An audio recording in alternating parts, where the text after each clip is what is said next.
My name is Linda Moore, and I never imagined that one single word no would turn my whole family against me. For years, I thought love meant giving without limits, but I learned that when love becomes duty, it slowly turns into chains. It happened on a quiet Tuesday morning. My daughter-in-law, Jessica, showed up at my doorstep with her usual bright smile and a sparkle in her eyes. "Mom, we have amazing news," she said, holding Andrew's hand. "We're having another baby." I froze. Those words should have filled me with joy. Instead, they felt like a heavy weight pressing on my chest. I forced a smile, but inside my heart whispered, "Not again." You see, for 6 long years, I had been more than a grandmother. I was the full-time nanny, the cook, the nurse, the substitute mother to 3 little children who filled my house with both laughter and exhaustion. When Jessica had her first child, I told myself, it's only for a few weeks until she learns. Then weeks became months, and months became years. I had built my life around their cries, their homework, their bedtime stories. Andrew worked long hours at the hospital, and Jessica, well, she always had something important to do. Hair appointments, yoga retreats, weekend trips with friends. Each time she'd say, "You're the best, Mom. I don't know what I'd do without you," and I would smile, hiding my tiredness behind polite laughter. But the truth was, I was living 2 lives, one filled with children who loved me, and another where my own needs didn't exist. My friends stopped inviting me out because I always had to say, "I can't. I have the kids." My knees ached, my back throbbed, and my savings quietly disappeared on diapers, formula, and preschool fees. Every night I told myself it's just for now, but now had lasted 6 years. So when Jessica stood in my doorway that morning, her hand on her belly, waiting for me to share her excitement, something inside me finally broke, not with anger but with clarity. I took a deep breath and said softly, "Jessica, I'm happy for you, but I can't take care of another baby." She blinked, as if I'd spoken a foreign language. "What do you mean, Mom? You've always helped. You love the kids." "I do love them," I replied, "but I can't keep doing this. My body is tired. My savings are gone. I've given everything I can." Her smile vanished. "But they're your grandkids," she said, her voice sharp now. "That's what grandmothers do." I shook my head gently. Grandmothers love. They don't replace the parents. For the first time in 6 years, I didn't open my arms to take the kids. I closed the door. And that single moment, the quiet sound of the latch clicking, was the beginning of the storm I never saw coming. The next morning, my phone wouldn't stop ringing. I knew it was Andrew before I even looked. When I finally answered, his voice came through tense and confused. "Mom, what's going on?" "Jessica said you refused to help her with the kids. She's really upset." I sat at my kitchen table, a cup of cold coffee untouched in front of me. "Andrew," I said quietly, "I didn't refuse to help her. I just said I can't raise another baby." He sighed, the kind of sigh that carries both guilt and denial. "Mom, they're your grandkids. Jessica needs support. You've always been there for us." That word support cut through me like glass. Support was bringing a meal, babysitting for an hour, helping in an emergency. What I'd done wasn't support. It was full-time parenthood disguised as family duty. "Andrew," I said, holding my voice steady, "I love those children more than anything, but this isn't fair. I'm exhausted." He didn't answer. He just said, "Jessica is crying, Mom. Please don't make this harder." That evening I tried to rest, but something in my chest felt heavy, uneasy. Around 9 o'clock, the doorbell rang. When I opened it, 2 police officers stood there, and behind them Jessica. "Mrs. Moore," one of the officers said, "we received a report regarding possible child neglect." I felt my stomach drop. Neglect. "Officer, those children live with their parents. Not with me?" Jessica spoke up, tears streaming down her face. "She's abandoned them emotionally. They're crying for her every day. She raised them since birth, and now she's just done with them." The officer looked uncomfortable, clearly realizing this wasn't a criminal case but a family drama. I showed them photos and messages proving that Jessica lived separately and that I had been helping voluntarily. They apologized and left, assuring me I had done nothing wrong. But Jessica stayed on my porch, her face no longer tearful, cold, determined. "You think you can just walk away after everything?" she hissed. "You're going to regret this." And that's when it hit me. She wasn't crying because she'd lost my help. She was angry because she'd lost control. That night, I sat in the dark, listening to the quiet hum of the refrigerator, and realized something terrifying. Saying no had made me the enemy in my own family. I didn't know it yet, but this wasn't the end of Jessica's retaliation. It was only the opening act of a war one never won, but one I would no longer run from. The following week felt like a siege. Every morning my phone lit up with messages from Jessica. At first they were polite. "Mom, can you just take the kids for a few hours? I'm not feeling well." Then they turned desperate. "Mom, the baby's crying nonstop and I can't handle it." "Mom, we're out of food. I don't have money for groceries." And finally, cruel. "If something happens to the kids, it'll be on you." Each message chipped away at my heart. The guilt was relentless. I had always been the person who showed up, who fixed things. To sit still, to not rush to help, it felt unnatural, almost cruel. But I also knew that giving in meant returning to the same cycle of exhaustion and resentment. Then one afternoon, I heard a soft knock on my door.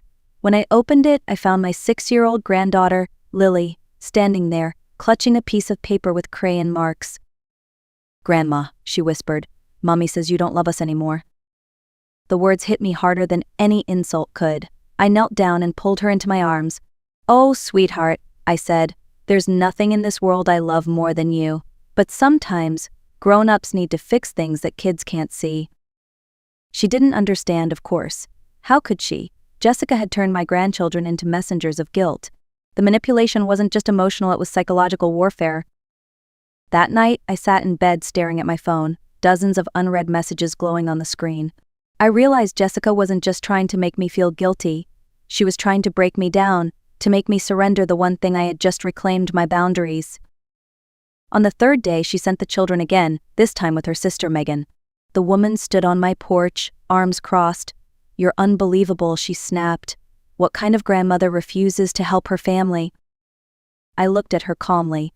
The kind who's finally learned where help ends and abuse begins. Megan blinked, clearly not expecting that. She muttered something under her breath and stormed off, dragging the kids with her. When the house went quiet again, I sank into the couch, trembling but strangely proud. For the first time, I hadn't apologized. I hadn't explained myself endlessly. I had simply stood my ground. Still, as night fell, loneliness crept in. The silence of my house, once filled with laughter and noise, now echoed with memories of small hands and bedtime giggles. But beneath the ache was a new, fragile peace. For the first time in years, my life was mine again. The next morning, I woke up with a strange calm. The fear that had gripped me for days began to fade, replaced by something sharper: clarity. Jessica wasn't going to stop. She had built her life on the assumption that I would never say no, that I would keep giving no matter how much it cost me. And for 6 years I had proved her right, but that ended now. I started with the simple step: proof. I went to the bank and asked for statements covering the last 6 years. The teller, a kind woman around my age, printed page after page of transactions: groceries, children's clothing, preschool tuition, medical bills, and endless diapers. When she handed me the stack, she glanced at me with quiet sympathy. "You must really love your grandchildren," she said softly. I nodded, my throat tight. "I do. That's why this hurts so much." When I got home, I added everything up, over $54,000. My entire savings account had become Jessica's personal child care fund. That afternoon, I drove to an electronics store and bought a small digital recorder. From now on, every conversation, every visit, every threat would be recorded. No more she said, she meant. I was done being defenseless. Later that day, my neighbor Martha stopped by. She had seen the police at my door a week earlier and wanted to check on me. Martha was 65, gentle but tough, with the kind of wisdom that comes from surviving her own storms. When I told her what had been happening, she sighed deeply. "Linda," she said, "you're not alone. My daughter did the same thing to me for years. Used my time, my pension, and my guilt. It's called elder abuse, emotional and financial." Her words hit me like lightning. Elder abuse. I had never thought of it that way. To me, it was just family problems, something private and embarrassing. But now I saw it for what it was: exploitation disguised as love. Martha told me about a small support group she attended every Wednesday at the local community center. "We're just a bunch of grandmothers learning how to say no," she said with a sad smile. "You should come?" I did. The following Wednesday, I sat in a circle of women, each with her own version of my story, different names, same pain. As I listened, something inside me began to heal. For the first time, I didn't feel crazy or selfish for wanting my life back. That night, I made myself a promise from now on I would document everything, protect myself, and fight back not out of revenge, but out of self-respect. Because sometimes the only way to survive love that hurts is to stop letting it control you. 2 weeks later, I sat in a quiet office across from a man named Jonathan Wells, an attorney who specialized in elder rights. He listened carefully as I told him everything from the police visit to the endless text messages and the financial burden I had carried for 6 years. When I finished, he leaned back, folded his hands, and said something that changed everything. "Linda, you have no legal obligation to take care of your grandchildren. What you've described isn't family drama, it's financial and emotional exploitation." I stared at him, speechless. For so long, I had believed that saying no made me heartless, ungrateful, even cruel. But now a lawyer was telling me it was my right. Jonathan helped me draft a formal cease and desist letter. It outlined, in calm legal terms, that I had no duty to provide childcare, that any further harassment or public defamation would be treated as a violation of the law, and that I reserved the right to file for a restraining order if needed. Seeing my truth on paper felt like breathing after years underwater. We sent the letter to Jessica and her attorney. 3 days later, her lawyer called Jonathan, trying to sound intimidating. "My client is concerned about Mrs. Moore's sudden withdrawal of support," he said. Jonathan's response was calm but firm. "Your client's concern doesn't override my client's right to live freely." When Jessica realized that legal threats no longer worked, she switched tactics again: character assassination. She began posting vague messages on social media, photos of the children with captions like, "When the people you love the most abandon you, remember that God never does." Her friends flooded the comments with sympathy. "You're such a strong mom. Those poor kids. How could anyone leave you in this situation?" Then came the call from my workplace. "Linda, we had an incident today," my supervisor said. "A woman came to the front desk crying, saying you refused to help with her children. She caused quite a scene. I didn't even have to ask who it was. Jessica had brought the kids to my job, hoping to humiliate me publicly." I felt my face burn with shame, but Jonathan's words echoed in my head: "You have rights." That night, I wrote everything down in detail, attached the photos, printed the messages, and stored the files in a folder labeled evidence. Something inside me shifted again. For years, Jessica had used my silence as her weapon, but silence was no longer my language. The next time she tried to paint me as a villain, I wouldn't defend myself with excuses or tears. I would defend myself with facts. 2 months after the legal letter was sent, the storm reached its peak. My sister Sharon was hosting a birthday party for her grandson and had invited the entire family. I hesitated at first, knowing Jessica and I spent $54,000 of my retirement savings doing so. I have every receipt and statement here. I held up a folder of documents. A murmur ran through the room. Jessica tried to interrupt. "Oh, come on, Linda, that's ridiculous." I raised a hand. "Please, let me finish. I have recordings of the conversations where Jessica demanded money, texts where she threatened to call the police, and photos of her out with friends while I was paying for her children's food and medicine." Whispers turned into stunned silence. My brother-in-law Robert, who happened to be a retired doctor, stepped closer, frowning as he looked at the pages in my hands. "This is serious," he said quietly. Jessica's voice broke through, shrill and trembling. "You're lying. You're making me look like a monster." "No, Jessica," I replied softly. "You did that yourself." Then came the most shocking part of the afternoon. Jessica clutched her stomach and gasped. "Oh no! The baby, something's wrong." She staggered dramatically, collapsing onto the sofa. Panic spread through the room. Andrew ran to her side. "Someone call 911, he shouted. But Robert knelt down and took her pulse, calm and professional. "Jessica," he said after a moment, "your heart rate and blood pressure are normal. You're fine." He stood and looked at her sternly. "You're faking." A collective gasp filled the room. Jessica's eyes darted around, realizing she'd been caught. "Maybe it was just nerves," she muttered weakly. Sharon's voice cut through the air, colder than I'd ever heard it. "Jessica, you've humiliated yourself enough. You need to leave." For the first time, Jessica's confidence cracked completely. She stood, trembling, her eyes darting to Andrew for help. But he didn't move. His face was pale, stunned, ashamed. "Mom," he whispered, "I'm so sorry. I didn't know." In that moment, 6 years of pain, silence, and guilt dissolved. The truth had finally spoken for me. I didn't need anger or revenge, just the courage to stand up and tell my story.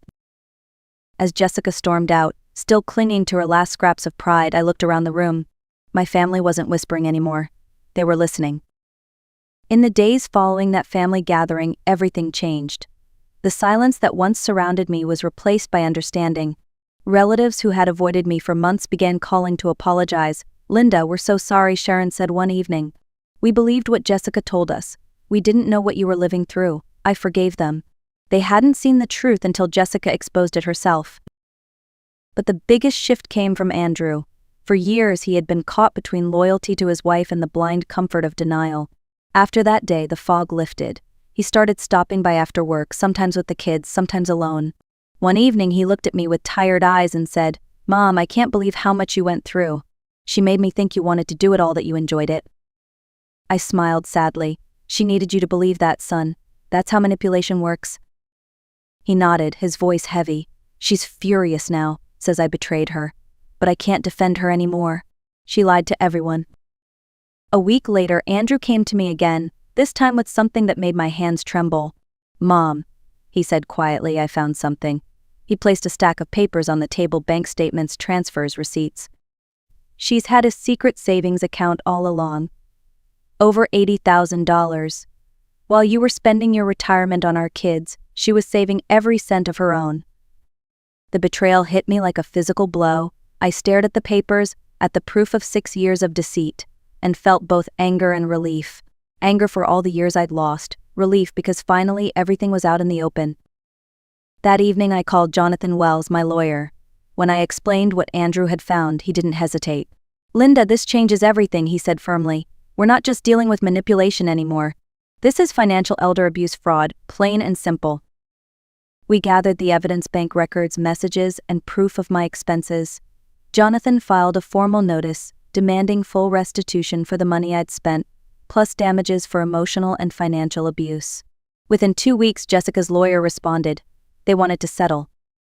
In the meeting that followed, Jessica sat across from me, her eyes red but defiant. "I never stole from you," she said through clenched teeth. "You gave that money because you wanted to." Jonathan leaned forward. "Allowing someone to drain their savings while you hide your own is not generosity, it's deception." By the end of that meeting, Jessica agreed to repay every dollar. $54,600 plus interest. For the first time, I saw her realize that actions have consequences. It wasn't revenge, it was justice. Quiet, dignified, overdue justice. 6 months later, when the final payment arrived, I sat at my kitchen table and stared at the check for a long time. It wasn't about the money anymore. It was about the acknowledgement. Every sleepless night, every tear, every sacrifice finally meant something. It was proof that I hadn't imagined the abuse, that my boundaries were valid, and that standing up for myself had been the right thing to do. Andrew had filed for divorce not long after the settlement.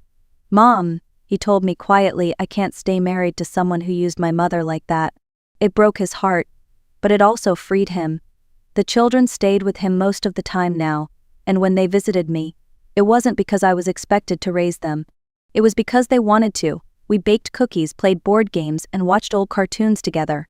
When they grew tired or cranky, I simply kissed them goodbye and sent them home to their father. It was how it should have been all along.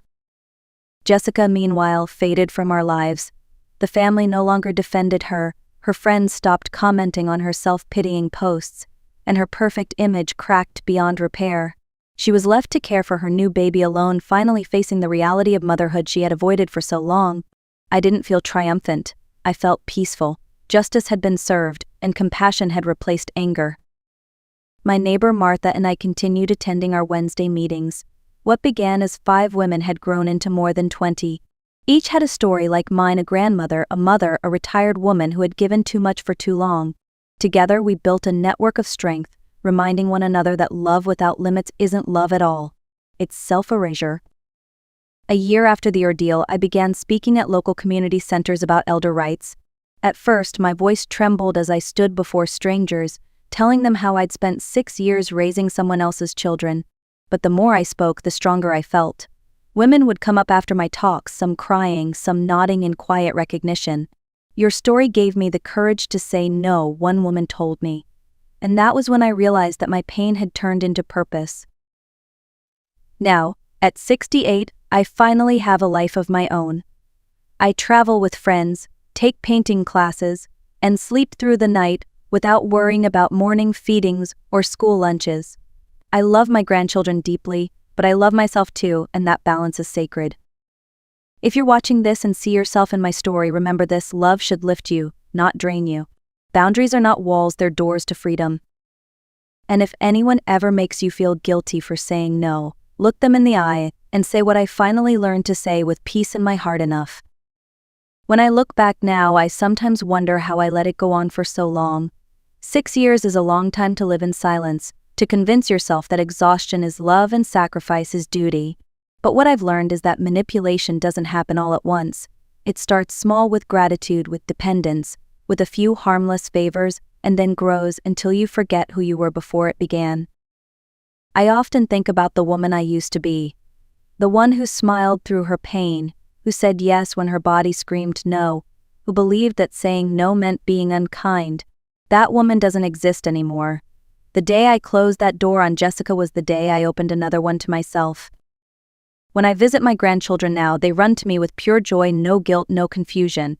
They know that Grandma Linda loves them, but they also know she has her own life. I tell them stories about my youth, teach them to cook, show them how to plant tomatoes in the garden. And when it's time for them to leave, I wave from the porch with peace in my heart, not the heaviness of obligation.